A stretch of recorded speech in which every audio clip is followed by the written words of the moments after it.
عليه وسلم إنه يري أفر دمرك كم إذا وأهل الجنة أفر دمرك كم إذا وأهل النار هو أنت أهل الجنة النبي وحكت المام إلا بالناقص وحاكمده إلى دمرك أهل الجنة امرأة عفيفة صابرة قانعة باليسير مع زوجها هو أنت أهل الجنة وحاكمده naag cafiifo oo dhowrsan oo xumaanta ka dhowrsan iyo maxaarimta ka dhowrays xaaraamta saabira haddana sabar badan oo khidmada gurigeeda iyo hawsheeda iyo dhibaatadeeda ku sabraysa qaanica bil yasiiri waxa yar oo ilaahay siiyay bay ku qanci maca zawjiha oo ninkeeda kula noolaan noloshay haddaba ku nool yihiin ninkeeda ay la nooshahay hadday wax yar tahay way ku qancaysaa maxaa yeelay ilaahay baa wax bixiyay zawjku wax ma haye qofka ilaahay ku waafajiyay إلهي كله كل مية أنت يعني رزقك اللي يدين سيئي رالي كله تاي من كذا وح وهيسي رالي كتايو دي وح لواينا ويسلق ذيان دي وح لهلنا ويسلعنا يان رالي بيكت قانعة باليسير مع زوجها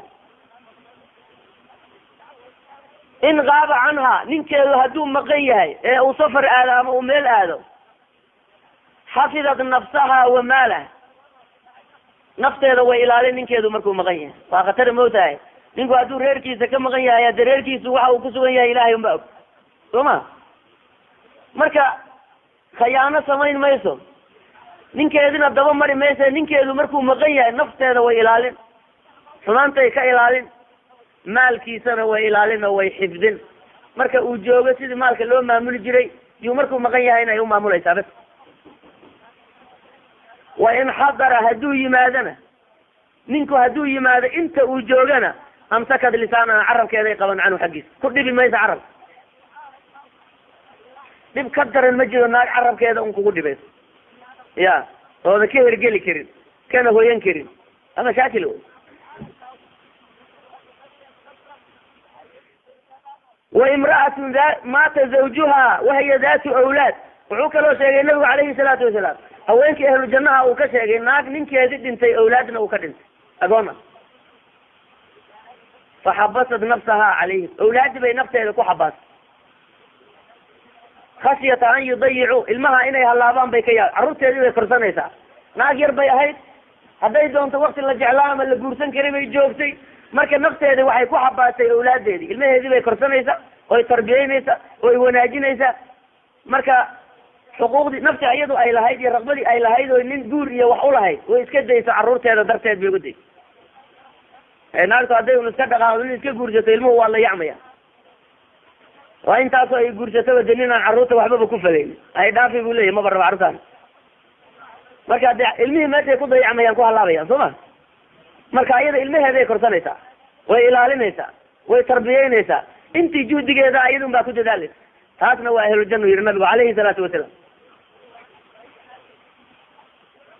haweenkii ahlunaarka ayuu nabigu noo tiriyey امرأة مكبلة بنبيه امرأة بذية يعني باللسان على زوجها وانا من كذا عربك كل بيسو عربك هم بيكوك على لسانه اين ايه مالن ان غاب عنها هدو كم مقيهي لم تصل نفسها نفسها لما يلالنيس ناك دور صون معها نين كذا مركو مقيه والله حمانيا وإن حضر هدو يماذنا آدته باللسانها عرف يقول لي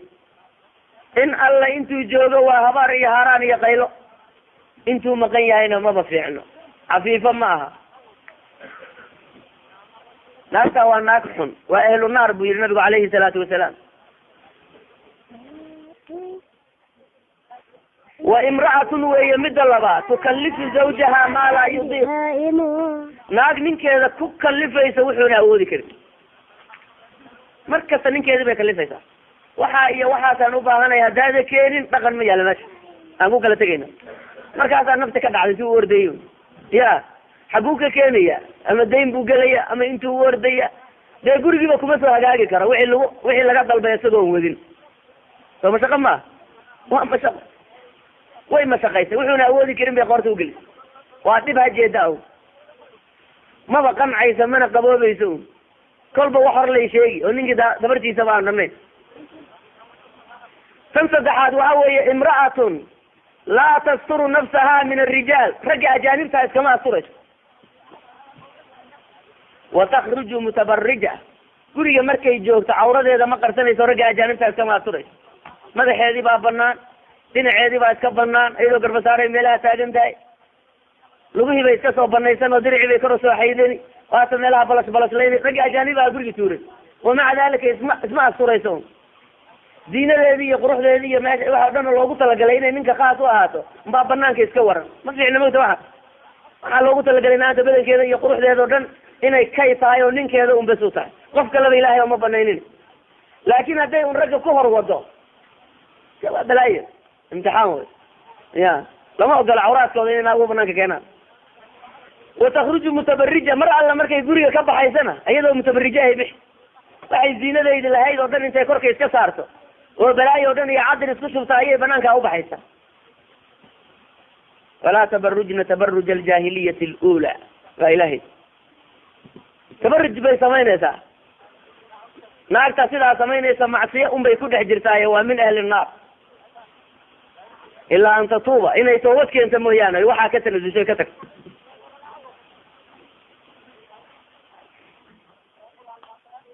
naagta afraad ee ehlu naarka nabigu uu ku sheegay calayhi salaatu wasalaam, imra'atun weeye buri nabigu, imra'atun laysa lahaa hamun ila alaklu washurbu wannawmu. waa naag hamigeeda iyo fikirkeedaba waa inay cunto cabto ay seexato un bes, wax kalaba ma. haddii cunto iyo cabitaan la waayana waa dagaal ogo, meesha waa lagu kala guuri. markii guriga cunto iyo cabitaan way ka hesho waa hurdo un, sariirtay saaranta usaddexaysa bes. hadama waxaasaa loo guursaday. dhaqan baa laga doonayaa oo guriga inay hagaajiso, maamulka guriga kala fulisaa la rabaa, xil baa saarane. ilmaha tarbiyadooda iyo martida iyo mudanaha maamulkooda iyo ninka xuquuqdiisa oo ilaaliso yani waxayse iyo waxaasaa laga doonaya. ma inay iska hurdo ay dhasho unba maye, taasa de waa naag faa'iide la maaha. wuxuuna weliba nabiga ku daray calayhi salaatu wasalam, laysa lahaa raqba fi salaati, salaad maba doonayso. inay salaadi ka tagtay inay tukato waa isugu mid. walaa daaca walaa fi daacati illahi wa daacati rasuulihi wa daacati zawjiha, damba kama leh. ilahay ma adeecayso, waajibaadka ilahay ma gudanayso. nabiga calayhi salaatu wasalaam ma adeecayso, ninkeeda ma adeecayso, wuxuu fara ma yeelayso. bes raqbadeeda iyo xaalkeeda iyo shanigeedu waa cunid iyo cabid iyo hurdo un bes, wax kale ma leh. kaa faa'iido ma leh. qofkii lagu salladayna naag muuse helinkaas ya waa ku lugo-ay wey. marka taasuna ma fiicno, naag fiican maaha wey. marka haweenku waxaa la doonayaa inay ilaahay ka baqaan subxaanahu watacaala, xuquuqda ilaahay inay gutaan oo ilaaliyaan, raggoodana ay ateecaan oo xuquuqda ay ku leeyihiin ay iska ilaaliyaan. dumarka waxa unay la kedka leeyihiin oo ugu badan dee yaraantoodii baan lasoo tarbiyaynin bay u badan yihiin.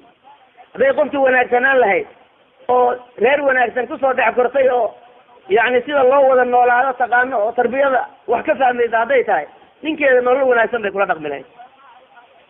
laakin wixii waxay isaga badan yihiin waxa iyagoo yar yara un intii xarkaha laga furay duur wareega, marka horeba duurka iska hesheen ya, si ay faa'iide ukeenaysa male. walaalayaal sharcigu wuxuuna amrayaa marka horeba in guurka loo meeldayo oo waxa wanaagsan, sifaadka wanaagsan in la doortaa la doonayo. guurku waa shay muhima, maxaa yeelay caaqibo wanaagsan oo adduunyada nolol wanaagsan iyo cirib aakharo oo nasli fiican iyo awlaad fiican oo abraar ah labaduba laga doonaya. mar haddii qasadkaa laga leeyahay waa shay weyn oo xagga diinta muhim ku ah, guurki in loo meeldayo u baahay. nabigu calayhi salaatu wasalaam wuxuu yihi, tunkaxu lmar'a, naagta waa la guursadaa liarbacin, limaaliha walijamaaliha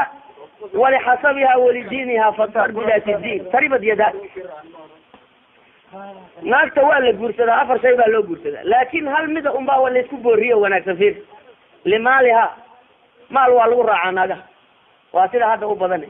naagta xoolo ma leedahay? day xoolo leedo biilba ayn kaa rabin ka ag dhawow, war biilka ilaahay baa idin siinaye wax makaarada xoolaheeda waxba kuu tari maayo. soomaalida horaaba ka mahmaado, dhurwaa baa yidhi haddaan xoolo naageed garanaya waa isaga leexan lahaa bu yidhi ba. xoolo naageed meel ku geyn maysa hadday xoolo badan tahay, kole aday biil kaa rabtahay. biilka aduu ilaahay ku saaray meel fiican fiirso